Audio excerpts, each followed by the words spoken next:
என் அன்பு மாணவர்களுக்கு வணக்கம். இது உங்கள் saravanakumarmaths சார். சார் மேக்ஸ் வந்து ஈஸியாக பாஸ் பண்ணணும், அதுக்கு இம்பார்ட்டன்ட் கொஸ்டின்ஸ் கொடுங்க சார் சொல்லி கேட்டிருந்தீங்க.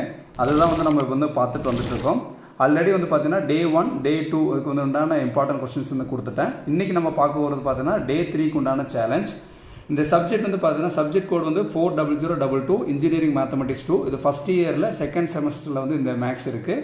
இன்றைக்கி நம்ம பார்க்கக்கூடிய பாடத்தினுடைய தலைப்பு வந்து பார்த்தீங்கன்னா இன்டெகிரல் கால்குலஸ் 2. இது வந்து 4th யூனிட்ல இருக்குது. தமிழில் தொகைநுண் கணிதம் 2ன்னு சொல்லுவாங்க.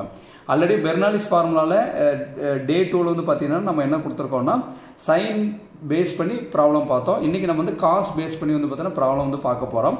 போர்டு எக்ஸாமினேஷன் வந்து பார்த்தீங்கன்னா நம்மளுக்கு வந்து பெர்னாலிஸ் ஃபார்முலாவில் தான் நம்ம வந்து என்னென்னா சால்வ் பண்ணணும்னு சொல்லி கொடுக்க மாட்டாங்க. அதுபோல் எப்படி கேட்பாங்கன்னா பார்த்தீங்கன்னா எவாலுவேட் அப்படின்ட்டு இங்கிலீஷில் இருக்கும். தமிழில் வந்து என்னென்னா மதிப்பிடுக அப்படின்னு சொல்லி கேட்டிருப்பாங்க.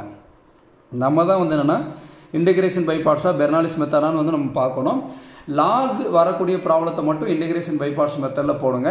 லாக் தவிர எந்த ப்ராப்ளம் வந்தாலும் சரி அது பெர்னாலிஸ் மெத்தடில் நம்ம சால்வ் பண்ணால் உங்களுக்கு கொஞ்சம் ஈஸியாக இருக்கும். சரிங்களா, நல்லா கவனிச்சுங்கம்மா. லாக் வரக்கூடிய ப்ராப்ளம் மட்டும் ஒரு 5 சம் இருக்கும். அதாவது என்னன்னா log x, X log x, X square log x, X cube log x, X power n log x. இதை மட்டும் இன்டெகிரேஷன் பை பார்ட்ஸ் மெத்தடில் போடுங்க. இதை தவிர எந்த ப்ராப்ளம் வந்தாலும் மீது எல்லாமே பெர்னாலிஸ் ஃபார்முலா மெத்தடில் வந்து நம்ம வந்து சால்வ் பண்ணிடலாம். ஃபஸ்ட்டு பெர்னாலிஸ் ஃபார்முலா வந்து என்னன்னு சொல்லி பார்க்கலாம். Integral u dv equal to uv uv uவின்னு சொல்லி 3 தடவை எழுதிக்கிங்க. ஃபார்முலா எப்பயுமே எதில் ஸ்டார்ட் பண்ணணும்னா மைனஸில் ஸ்டார்ட் பண்ணணும். மைனஸ் ப்ளஸ் அடுத்து என்ன மைனஸ். இப்போ இன்னொரு தடவை uv எழுதிருந்தீங்க இங்கே எழுதிக்கிங்க. எது வரைக்கும் வேணாலும் நம்ம எழுதிக்கலாம். இங்கே பாருங்களேன், போன வீடியோவில் 3 தடவைக்கு எழுதி காமிச்சிருப்பேன். இந்த 4வது தடவை வந்து உங்களுக்கு புரியிருக்காக எழுதியிருக்கேன். uv uv uv uவின்னு எழுதிட்டு ஃபார்முலா எதில் ஸ்டார்ட் பண்ணோம் மைனஸ், அடுத்து ப்ளஸ், அடுத்து வந்து மைனஸ், அதுக்கு ஆப்போசிட் சைடு என்ன வரும் ப்ளஸ் எக்ஸெட்ரா. சரிங்களா, நீங்கள் இந்த 3தோட நிப்பாட்டினாலும் கரெக்டு தான். இப்போ நம்ம என்ன பண்ணோம்னா இந்த யூவி வந்து ஒன்றும் பண்ணக்கூடாது. இங்கே வந்து பார்த்தீங்கன்னா you dash, U double dash, you triple dash. இங்கே இந்த இடத்துல விக்கு போல V1, இது V2, இது V3, அவ்வளோதான். சரிங்களா, அப்போ இதுதான் வந்து என்னென்னா பெர்னாலிஸ் ஃபார்முலா. இந்த ஃபார்முலாவை நல்லா ஞாபகம் வச்சுங்க. இந்த மனப்பாடம் பண்ணக்கூடாதுங்கிறக்காக இந்த மாதிரி வந்து என்னென்னா டெக்னிக் நான் உங்களுக்கு சொல்லி கொடுத்துருக்கேன். இந்த ஃபார்முலா எழுதினாலே உங்களுக்கு வந்து 1 மார்க் கிடைக்கும். இந்த you dash, U double dash, you triple dash இதெல்லாம் நம்ம என்ன சொல்லுதுன்னா டிஃபரன்சியேஷன் பண்ணணுங்கிறது தான் இந்த இதனுடைய மீனிங். சரிங்களா, அடுத்து இந்த V1 V2 V3ங்கிறதெல்லாம் என்னென்னா இன்டெகிரேஷன் பண்ணணும்னு அர்த்தம். சரிங்களா, இது நோட் பண்ணி வச்சுக்கோங்கம்மா. இப்போ வந்து ப்ராப்ளம் பார்க்கலாம். செமஸ்டர் எக்ஸாமில் இப்போ நான் கொடுக்கக்கூடிய கொஸ்டின்ஸ் எல்லாமே வந்து பார்த்தீங்கன்னா செமஸ்டர் எக்ஸாமில் கேட்டக்கூடிய கொஸ்டின் தான் உங்களுக்கு கொடுக்க போகிறேன். இப்போ வந்து எவாலுவேட்னு இருக்கும் இங்கிலீஷில், தமிழில் வந்து மதிப்பிடுகன்னு சொல்லி கேட்பாங்க. First question integral x cos X dx. அதாவது டே 2ல் வந்து சைனுக்கு உண்டான ப்ராப்ளம் பார்த்தோம். இப்போ நம்ம பார்க்குறது எல்லாமே காஸ்க்கு உண்டான ப்ராப்ளம். சரிங்களா, second question integral x cos 2x dx. மூணாவது கேள்வி integral x cos 4x dx. நாலாவது கேள்வி integral x cos 5x dx. இந்த 4th ப்ராப்ளம் வந்து நம்மளுக்கு என்னென்னா ஜூன் 2022ங்கிற போர்டு எக்ஸாம் கொஸ்டினில் வந்து நம்மளுக்கு வந்து இது வந்து கேட்டிருக்கிறாங்க. அதாவது 4th கொஸ்டின் நோட் பண்ணி வச்சுக்கோங்க.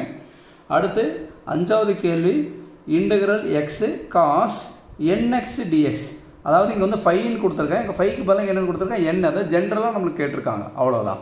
அடுத்து நமக்கு பார்க்கக்கூடிய ப்ராப்ளம் வந்து பார்த்தீங்கன்னா 6வது ப்ராப்ளம். இதெல்லாம் எக்ஸ் பேஸ் பண்ணி கொடுத்துருக்கேன். அடுத்து வந்து எக்ஸ் ஸ்கொயர் பேஸ் பண்ணி. சரிங்களா, integral X square cos X dx.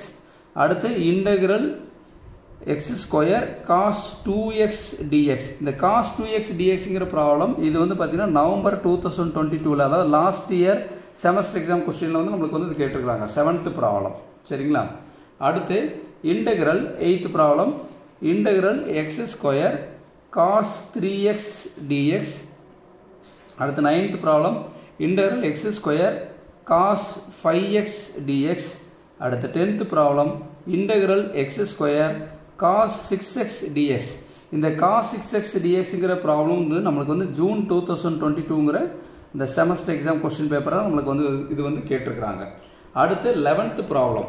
இந்த 11th ப்ராப்ளம் பாருங்கள், integral X square plus 2 cos 4x dx. Integral X square plus 2 cos 4x dx. இது பார்த்தீங்கன்னா ஒரு கான்ஸ்டன்ட்டை ஆட் பண்ணி கொடுத்துருக்காங்க +2ன்னு சொல்லிட்டு. புரியுதுங்களாமா? அடுத்தது ஜென்ரலாக நம்மளுக்கு எப்படி கேட்கலாம், integral X square cos nx dxன்னு சொல்லி நம்மளுக்கு வந்து கேட்கலாம். புரியுதுங்களா? அடுத்து 13th வந்து என்னென்னா இதெல்லாம் எக்ஸ் பேஸ் பண்ணி இது எக்ஸ் ஸ்கொயர் பேஸ் பண்ணி அடுத்து நம்ம பார்க்க போகிறது என்னென்னா x cube பேஸ் பண்ணி பார்க்க போகிறோம். integral x cube cos x dx. அடுத்த 14th problem integral x cube cos 2x dx. அடுத்த 15th problem integral x cube cos nx dx. நல்லா ஞாபகம் வச்சுங்க. அதாவது என்னென்னா இதுக்கு உண்டான எல்லா ப்ராப்ளத்துக்கு உண்டான ஆன்சர்ஸ் வந்து என்னென்னா எந்த மாதிரிலாம் இந்த ப்ராப்ளத்தை எப்படி சால்வ் பண்ணணுங்கிறத நான் ஆல்ரெடி சால்வ் பண்ணி உங்களுக்கு வந்து என்னென்னா நம்மளுடைய சேனலில் வந்து பார்த்திங்கன்னா அப்லோட் பண்ணியிருக்கேன். அதனுடைய லிங்க் வந்து டிஸ்கிரிப்ஷன் பாக்ஸில் கொடுக்குறேன். அதை வந்து என்னென்னா நீங்கள் அந்த சம்ஸை பார்த்துட்டு அதுக்கேற்ற மாதிரி இங்கே கொடுக்கக்கூடிய சம்ஸ்லாம் நீங்கள் ப்ராக்டிஸ் பண்ணிங்கன்னா கண்டிப்பாக வந்து உங்களுக்கு எக்ஸாமுக்கு வந்து யூஸ்ஃபுல்லாக இருக்கும். இது எல்லாமே பாருங்களேன், இது எல்லாமே இங்கே என்ன இருக்குது பாருங்கள், எக்ஸ்னு வந்துருக்குங்களா, இதெல்லாம் எக்ஸில். அப்போ இங்கே வந்து பார்த்தீங்கன்னா நம்பர் மட்டும் வாரி வந்திருக்கு பாருங்கள், cos x, cos 2x, cos 4x, cos 5x, cos nx. அவ்வளோதான். இதில் நம்பர் மட்டும் தான் மாறி வரும், மெத்தடெல்லாம் சேம் தான்ப்பா. அதே மாதிரி பாருங்கள் இங்கே எல்லாம் எக்ஸ் ஸ்கொயர் தான், X square X square X square X square. இங்கே பாருங்கள் எக்ஸ் ஸ்கொயர் +2 வரலாம், -2 வரலாம், எந்த நம்பர் வேணால் வரலாமா. இங்கே சேம் அதே மாதிரி தான், cos x, cos 2x, cos 3x, cos 5x, cos 6x, cos 4x.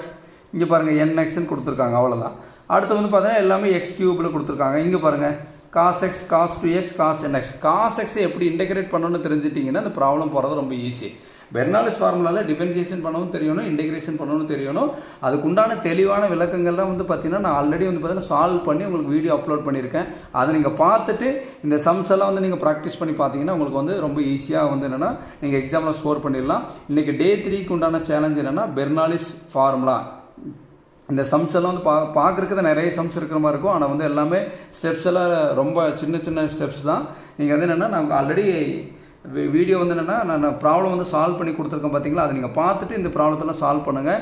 இந்த நீங்கள் சால்வ் பண்ணி முடிச்சிட்டிங்கன்னா கமெண்ட் பாக்ஸில் வந்து வீடியோ, அதாவது கமெண்ட் பாக்ஸில் உங்களுடைய கமெண்ட்ஸ் வந்து போஸ்ட் பண்ணுங்கள். இந்த வீடியோ உங்களுக்கு பிடிச்சிருந்தா லைக் பண்ணுங்கள், ஷேர் பண்ணுங்கள். பொறுமையாக இந்த ப்ராப்ளத்தில் ஒர்க் அவுட் பண்ணுங்கள். கண்டிப்பாக எக்ஸாமுக்கு உங்களுக்கு யூஸ்ஃபுல்லாக இருக்கும். Thank you students.